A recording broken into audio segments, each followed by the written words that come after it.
exam, math paper 1. And in this exam, what will we be looking for? We'll be looking for if you're going to apply the strategies that we talk about. We have said, when you get the paper, you write your names, you write your index number, you put your signature, and then you write the date. Then you spend the first 15 minutes scanning through the paper to identify the questions that you are confident you can answer. Not only the questions I've taught you here in class, but you have been taught by Mr. Masika since Form 1. And when you find a question in section A, you only need 15 marks. So you need 5 questions. You mark them. Then you go to section B, you only need 2 questions. One of the questions that you must answer is a question on statistics, because we have gone through statistics again, and again. So there's 10 points from section B, you will mark that question, and there's 3 points from section A. You also mark that question. And any other question that you have been taught by Mr. Masika. Now, after the 15 minutes, you start now timing yourself. You start with section A, and after the first 1 hour, you stop. If you finish the 5 questions before the first 1 hour ends, you stop. Don't do the 6th question. Just do the 5 questions within 1 hour. It could be less than 1 hour, or it could be exactly 1 hour. Now, when you are done with the 5 questions section A, go to section B, set your alarm again, 1 hour. Answer only 2 questions. The question on statistics and any other question. Anybody with a question on that? Is it clear? Are we good? Yes. So we're going to do this tomorrow. We're going to do this tomorrow live. I'll be there.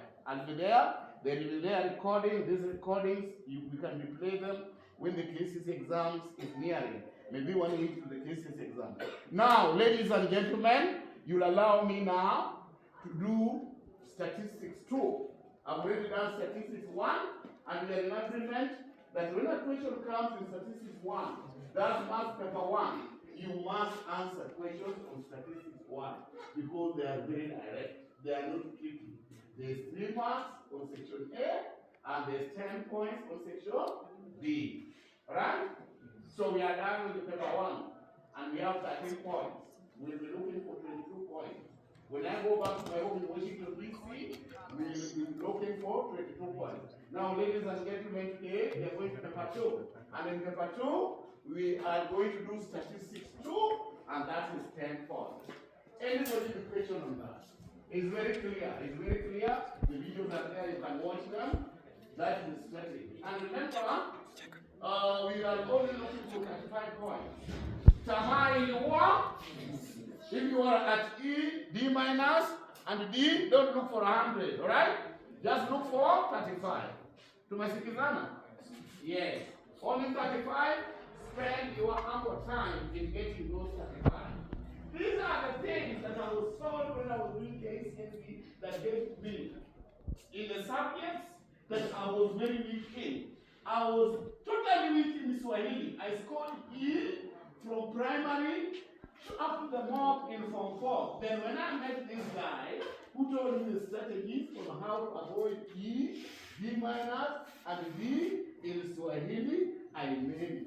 Making from E in mark to a D plus in Swahili. So these things work for me.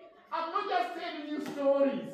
I'm told that they call them what? Stories are Java. This is not stories are Java. This is real. And in my 10 years of teaching in the 844 system of education, I've used these techniques for my students. And in my classes, throughout my career of 10 years in Kenya, none of my students has ever scored a D and below in maths. They always score a D plus and above. Now, when I went to the Americans, I was again trained on how to teach students with low quality. Mimi nakwanga tu walimu ya wale watoto wamekuwa rejected. So wale wa A, if you are an A material, I'm sorry, Mr. Masika is there. Mr. Masika will help you. Mimi nakwanga mwalimu wa wale wanafunzi wamedharauliwa, wamewachiliwa, wamekuwa renda because you know myself, my middle name is Oyuki. Oyuki in my language means trash.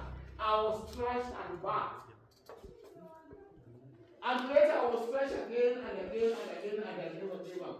And look here, they failed me in Swahili, not because I could not speak Swahili, but because they converted all my Swahili lessons into a math lesson.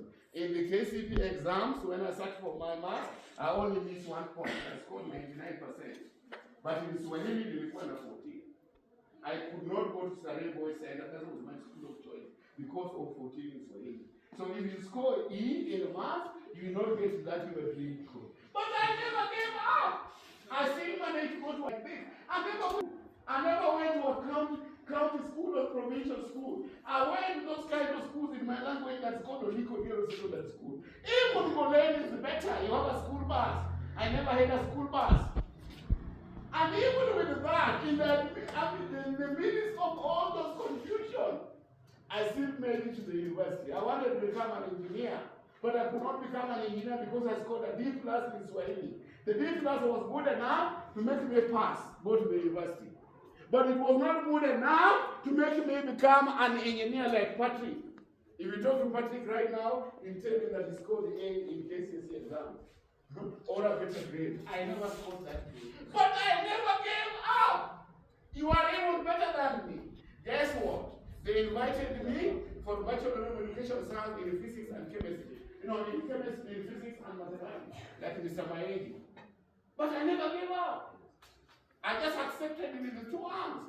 And I studied that, I became a teacher. And after becoming a teacher, I still wanted to be an engineer.